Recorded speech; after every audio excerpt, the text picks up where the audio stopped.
జర్రా జర్రా సరుకు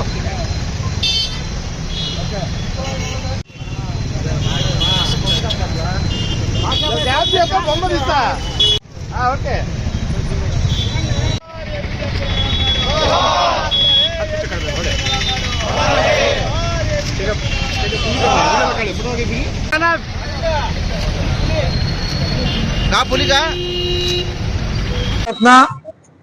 మాజీ రాష్ట్రపతి డాక్టర్ ఏపీజే అబ్దుల్ కలాం గారి యొక్క 10వ వర్ధంతి సందర్భంగా ఈరోజు వైఎస్ఆర్ కాంగ్రెస్ పార్టీ తరఫున మా నాయకులు మేమందరం కూడా కలిసి ఆయనకి ఘనమైన నివాళులర్పించే కార్యక్రమం చేస్తున్నాం. భారతదేశం యావత్తు ఒక ఆదర్శప్రాయంగా ఆయన జీవితాన్ని ఈరోజు ఎంతో మందికి ఆదర్శంగా నిలిచిన వ్యక్తి ఏపీజే అబ్దుల్ కలాం గారు. రామేశ్వరం దగ్గర చిన్న కుటుంబంలో జన్మించి సైకిల్ దొక్కుంటూ 9 కిలోమీటర్లు సైకిల్ మీద వెళ్ళి చదువుకొని ఆ తర్వాత మెడ్రాస్ ఇంజనీరింగ్ కాలేజీలో బీటెక్ జాయిన్ అయ్యి అక్కడ పేపర్ బాయ్గా ఎగ్మోర్ రైల్వే స్టేషన్లో పేపర్ బాయ్గా పనిచేస్తూ తన చదువును కొనసాగించే కార్యక్రమం చేశారు. చిన్నతనం నుంచి కూడా ఎంతో కష్టజీవి, ఎంతో కష్టపడి చదువుకొని ఆయన మిసైల్ మ్యాన్ ఆఫ్ ఇండియాగా పేరు పొందడం జరిగింది. ఈరోజు భారతదేశం మొన్న పాకిస్తాన్ని గడగడలాడించిందంటే ఏదైతే బ్రహ్మోస్ మిసైల్స్ కానీ అగ్ని మిసైల్స్ కానీ ఇవన్నీ కూడా రూపకల్పనలో ఏపీజే అబ్దుల్ కలాం గారు చాలా క్రియాశీలక పాత్ర పోషించారు. అట్లానే గుండెకు అమర్చించే స్టెంట్లు కూడా అతి తక్కువ ఖరీదులో మన దేశంలో తయారు చేసే విధంగా, హైదరాబాద్ లో తయారు చేసే విధంగా ఆయన రూపకల్పన చేసి ఆ రోజు డాక్టర్ సోమరాజు గారితో కలిసి ఈరోజు దాదాపు 2 లక్షలు అవుతున్న స్టెంట్ ని 60,000 రూపాయలకే తీసుకొచ్చి ప్రతి పేదవాడికి కూడా ఈరోజు గుండె వైద్యాన్ని తక్కువ ఖర్చుతో మరి చికిత్స చేసే విధంగా అందించిన మహానుభావుడు ఏపీజే అబ్దుల్ కలాం గారు. అట్లానే స్వశక్తితో ఎటువంటి రాజకీయ అండ లేకపోయినా, ఎటువంటి ఆర్థిక అండ లేకపోయినా కేవలం తన మేధో సంపత్తితో భారతదేశానికి రాష్ట్రపతి అనే గర్వకారణం ఈరోజు మనం అందరం గొప్పగా చెప్పుకోవాలి. ఒక సామాన్య కుటుంబంలో జన్మించి ఒక సామాన్యుడిగా చదువుకొని కష్టపడి చదువుకొని మరి ఒక సామాన్యుడిగా భారత రాష్ట్రపతిగా పనిచేయటం నిజంగా ఈ భారతదేశం యొక్క రాజ్యాంగం యొక్క గొప్పతనం. మరి ఏపీజే అబ్దుల్ కలాం గారు ఒక మంచి ఉదాహరణ అని చెప్పి ఈరోజు చెప్పుకోవాలి. అంతేకాదు ఆయన రాష్ట్రపతి పదవి 5 సంవత్సరాలు పూర్తి చేసి ఇంటికి వెళ్ళేటప్పుడు కూడా ఆయన తెచ్చుకున్న సూట్ కేసు, తన బట్టలు, తన పుస్తకాలతో ఆయన తిరిగి ఆయన ఇంటికి వెళ్ళడం జరిగింది. మరి ఈరోజు ఎంతో మందిని చూస్తూ ఉన్నాం. ఈరోజు మరి అలాంటి మహానుభావుడు అందరిలో కొందరు వాడు ఒక్కరే ఉంటారు.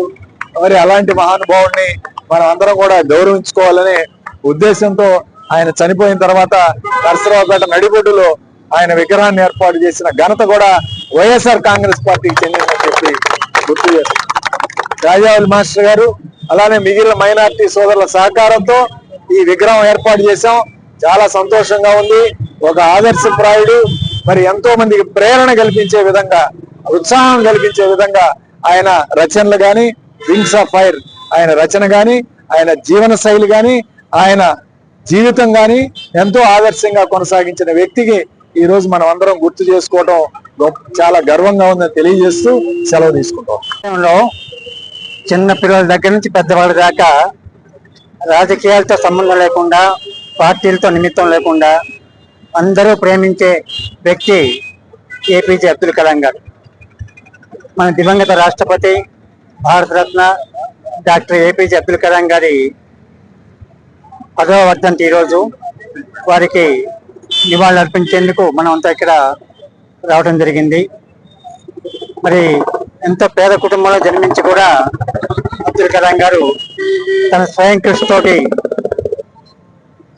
దేశ రాష్ట్రపతి స్థాయికి ఎదిగారంటే అది చాలా గొప్ప విషయం. ఆయన గొప్ప శాస్త్రవేత్త, అలాగే గొప్ప ఉపన్యాసకుడు, అలాగే గొప్ప రచయిత కూడా. ఆయన రాసినటువంటి